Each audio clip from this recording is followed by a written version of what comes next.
Hello students, good morning. In this video we will discuss about class 9 science chapter 5 the fundamental unit of life part 14.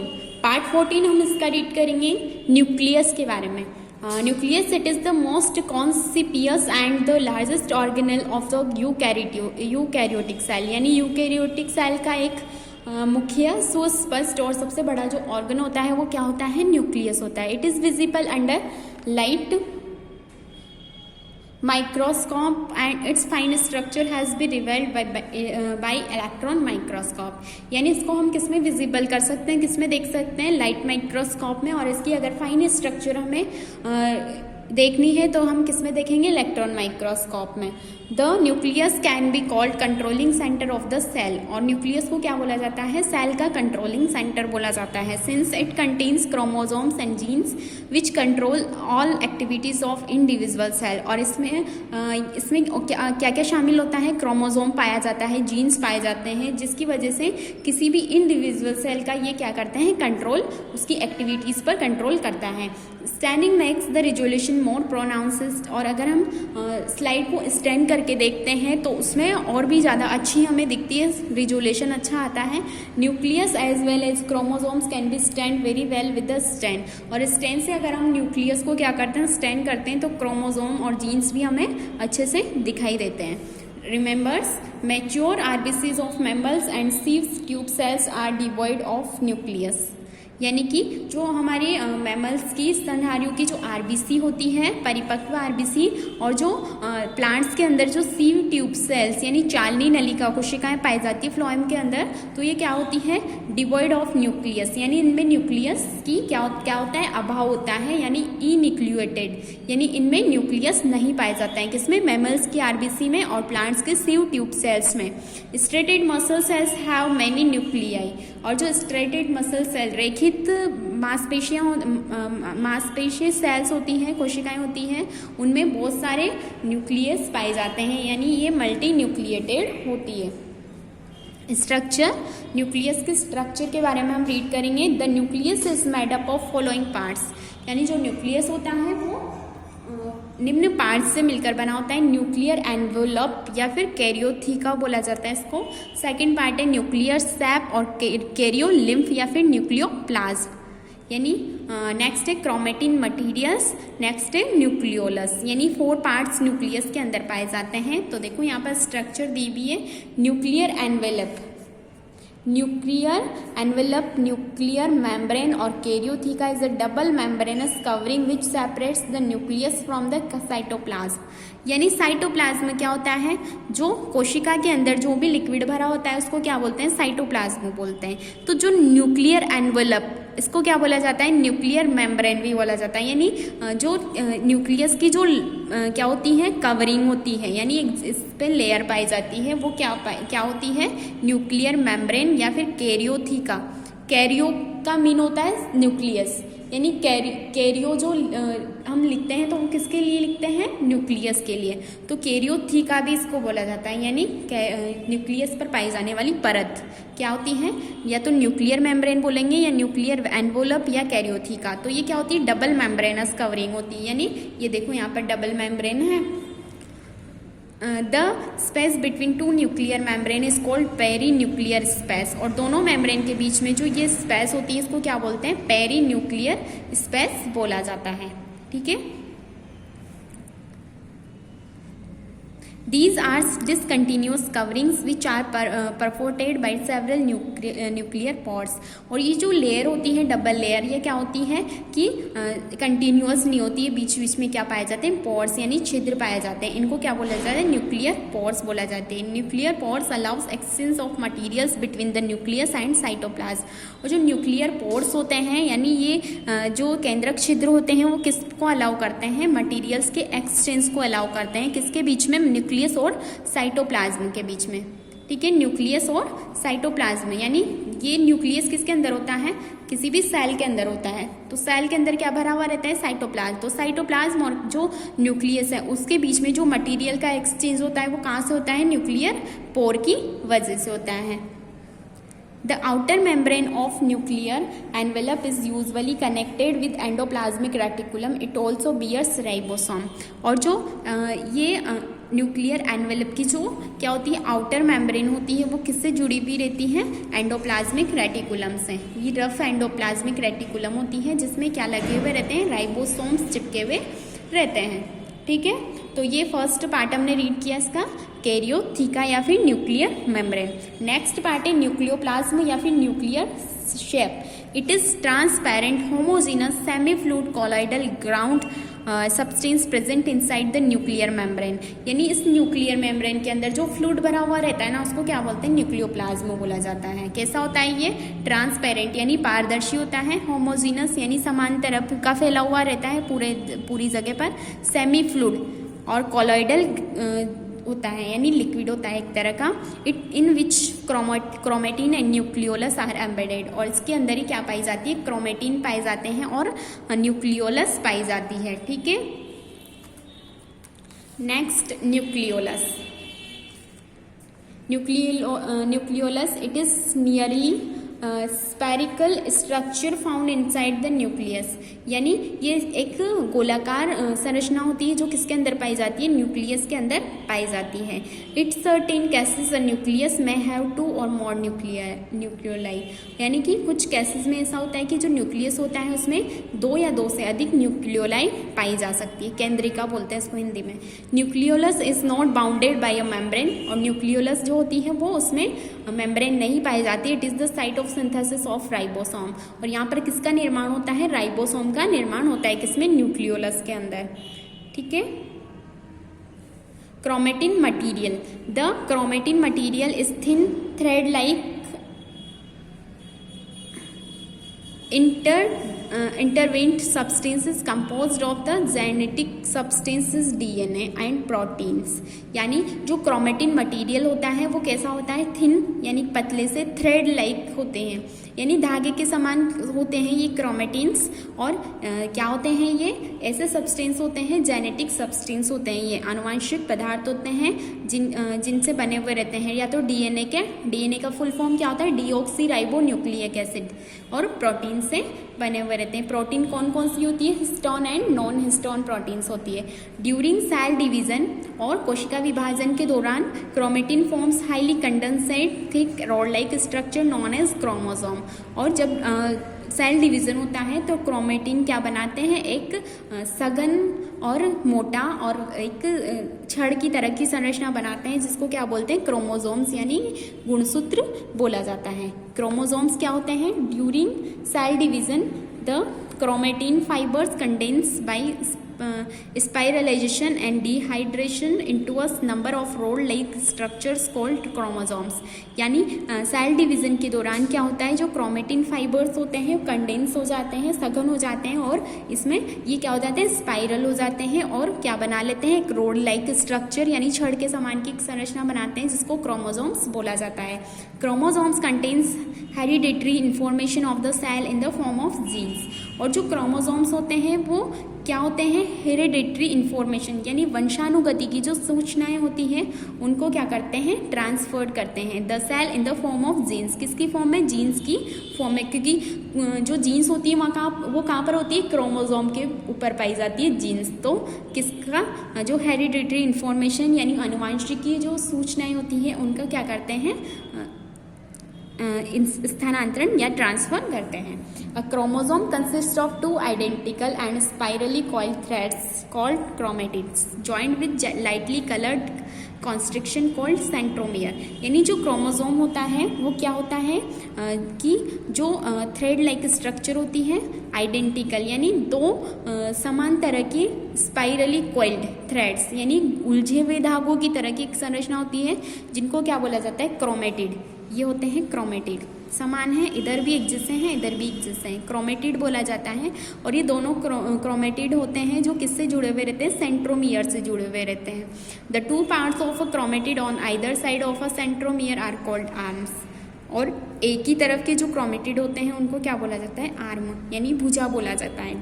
Genetic information is actually content in DNA the segment of DNA functions as gene, यानी कि जो genetic information होती है वो वास्तव में किसका contain है, डीएनए का कंटेन है, ठीक है। और जो डीएनए के जो सेगमेंट यानी खंड होते हैं वो किसकी तरह कार्य करते हैं, जीन की तरह कार्य करते हैं। The genes are arranged in a linear fashion over DNA और क्रोमोसोम, यानी जो जीन्स होते हैं वो कहाँ पर पाए जाते हैं, क्रोमोसोम या फिर डीएनए पर पाए जाते हैं। They contain all the information necessary for functioning, growth, repair and reproduction of not only of cell but also of the whole organism, यानी कि ये जो डीएनए या क्रोमोसोम या फिर जीन्स होते हैं जो क्या करते हैं, जो नेसेसरी इंफॉर्मेशन होती है यानी किस कार्य करने की, वृद्धि की या फिर रिपेयरिंग करने की या फिर रिप्रोडक्शन की, तो केवल सेल को ही नहीं देते हैं, किसको देते हैं, पूरे ऑर्गेनिज्म तक जो इंफॉर्मेशन होती है उसको पहुंचाते हैं। तो देखो क्रोमोसोम इस तरह का होता है, ये क्रोमेटिड्स होते हैं और बीच में क्या होता है, सेंट्रोमियर से दोनों क्रोमेटिड्स क्या होते हैं, जुड़े हुए रहते हैं और दोनों तरफ की जो स्ट्रक्चर होती है वो क्या होती है, आइडेंटिकल यानी कि सेम होती है, ठीक है। तो जो न्यूक्लियस होता है ये क्या है, सेल का मुख्य भाग होता है जो जिसमें न्यूक्लियर मेम्ब्रेन और न्यूक्लियर शेप या फिर न्यूक्लियोप्लाज्म, क्रोमेटिन मटीरियल्स और न्यूक्लियोलस पाए जाते हैं। यहाँ पर ट्राई योर सेल्फ में फिल इन द ब्लैंक्स दिए हुए हैं, तो ये आपको सेल्फ फिल करने हैं। नेक्स्ट, टाइप्स ऑफ क्रोमोसोम्स, यानी क्रोमोसोम्स जो होते हैं गुणसूत्र वो कौन कौन से टाइप्स के होते हैं, depending upon the position of centromere the chromosomes are of 4 types, यानी किसके आधार पर, सेंट्रोमियर की पोजीशन के आधार पर जो क्रोमोसोम्स होते हैं वो कितने टाइप्स के होते हैं, 4 टाइप्स के होते हैं। तो फर्स्ट टाइप कौन सा है, metacentric chromosomes, the chromosome in which the centromere is situated in the centre and 2 arms are almost equal in length is known as metacentric chromosome. ये वाला है मेटासेंट्रिक क्रोमोसोम, यानी कि ऐसे क्रोमोसोम्स जो क्या होते हैं, सेंट्रोमियर क्या होता है, इनमें बिल्कुल सेंटर में होता है, यानी दोनों तरफ के जो भाग होते हैं ना वो क्या होते हैं, इक्वल होते हैं, यानी जो दोनों आर्म्स हैं वो क्या है यहाँ पर ऑलमोस्ट इक्वल होती है लेंथ में। तो इस तरह का जो क्रोमोसोम होता है उसको क्या बोलते हैं, मेटासेंट्रिक क्रोमोसोम बोला जाता है। नेक्स्ट है सब metacentric chromosome, the chromosome in which the centromere is situated slightly away from the middle point and consequently its one arm is slightly shorter and other one slightly long is known is सब metacentric chromosome. यानी जो सब metacentric chromosome होता है वो कैसा होता है, इसमें जो सेंट्रोमियर होता है वो थोड़ा सा क्या होता है, मिडिल पॉइंट से थोड़ा सा दूर होता है, यानी इसमें तो क्या होता है बिल्कुल सेंटर पे होता है, पर इससे ये जो सब मेटासेंट्रिक में होता है तो थोड़ा सा इधर की तरफ होता है, यानी कि इसकी जो एक तरफ की जो आर्म होती है वो थोड़ी सी छोटी होती है और एक तरफ की जो आर्म होती है वो थोड़ी सी बड़ी होती है, तो उसको क्या बोला जाता है, मेटासेंट्रिक सब मेटासेंट्रिक क्रोमोसोम बोला जाता है। नेक्स्ट है acrocentric chromosome.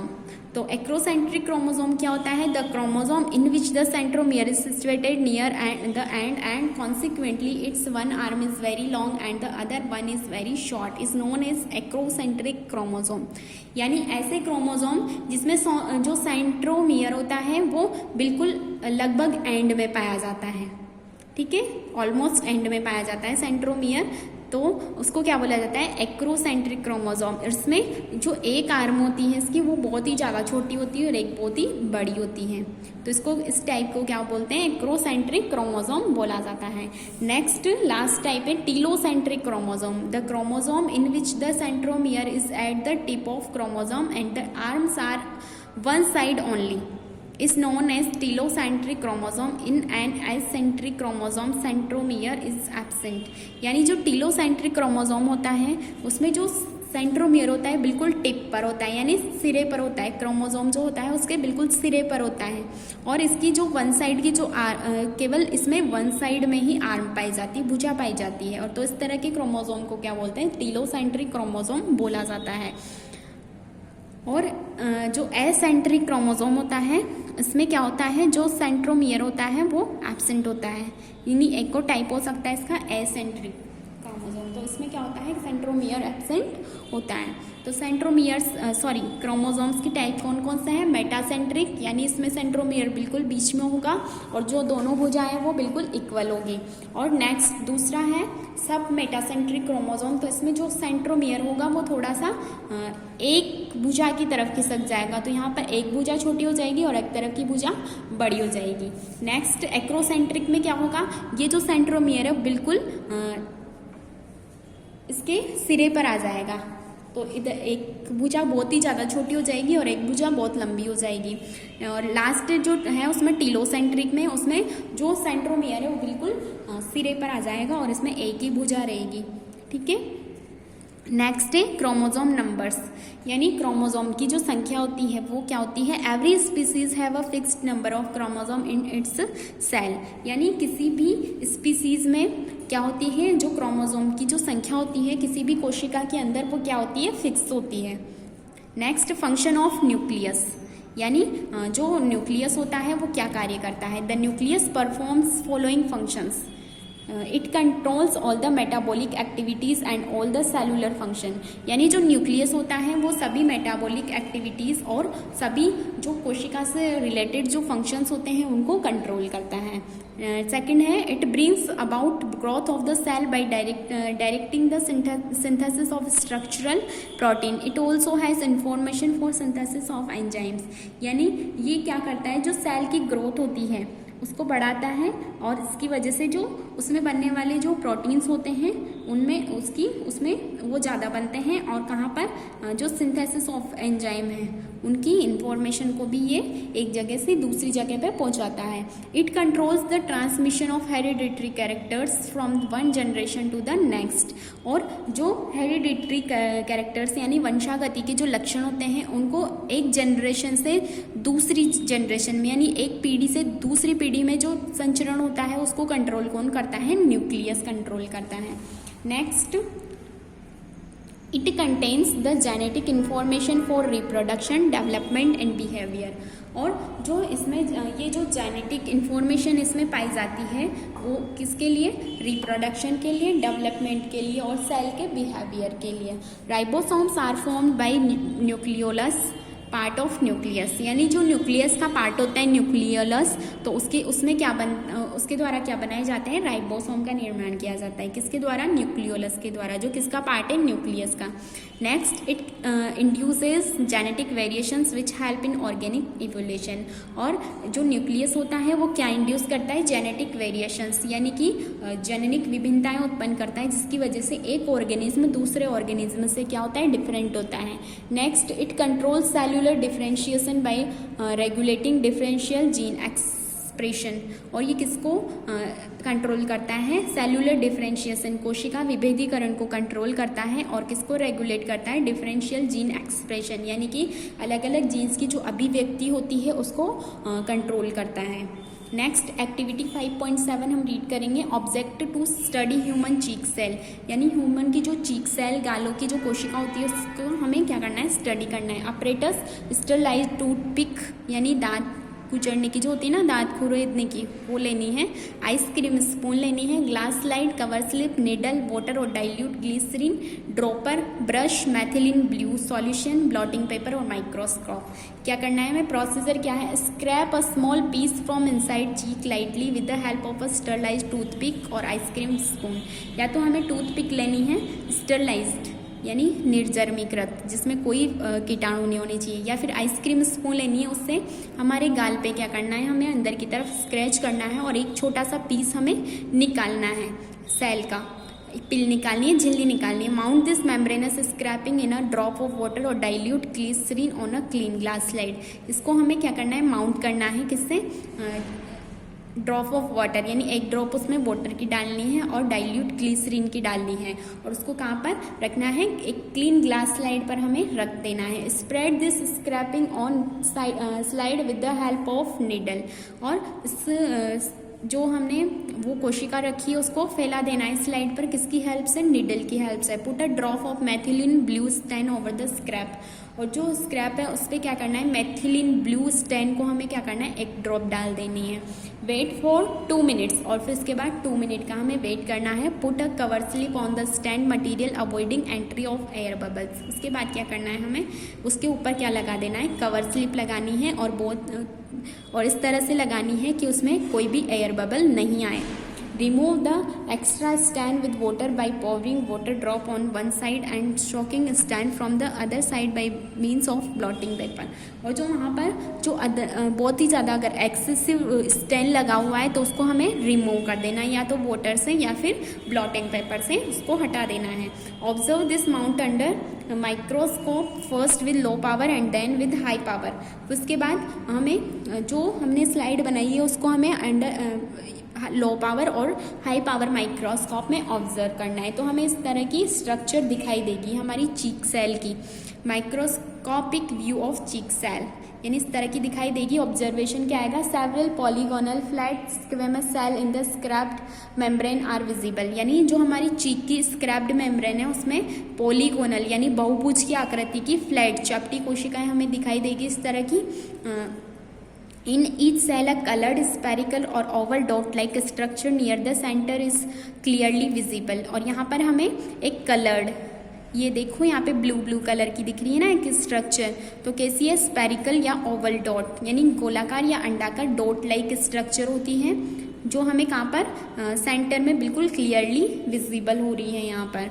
It is the nucleus, और इसको क्या बोलते हैं, न्यूक्लियस, यानी ये जो ब्लू जो वाली स्ट्रक्चर है क्या है, हर सेल के अंदर न्यूक्लियस है। In fact, these chick cells are part of the squamous epithelium that lines the buccal cavity। यानी कि इनफैक्ट क्या होता है कि जो चीक सेल होती है हमारी गाल की जो कोशिकाएं होती हैं वो किसका पार्ट है, स्क्वेमस एपिथीलियम का पार्ट है, और कहाँ पर पाई जाती है, बक्कल कैविटी यानी मुख गुहा में पाई जाती है।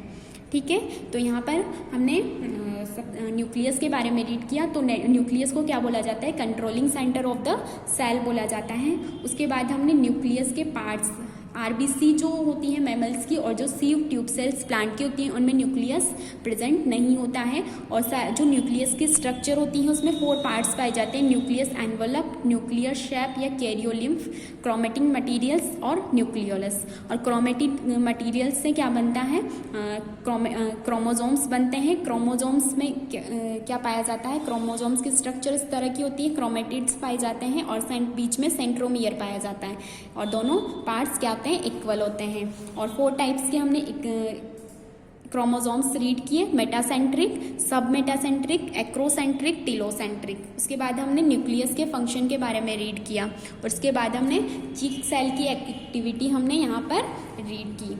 ओके, तो इसके बाद वाला जो टॉपिक है प्रोकैरियोटिक एंड यूकैरियोटिक सेल हम अगले सेशन में रीड करेंगे। Okay, good bye, take care.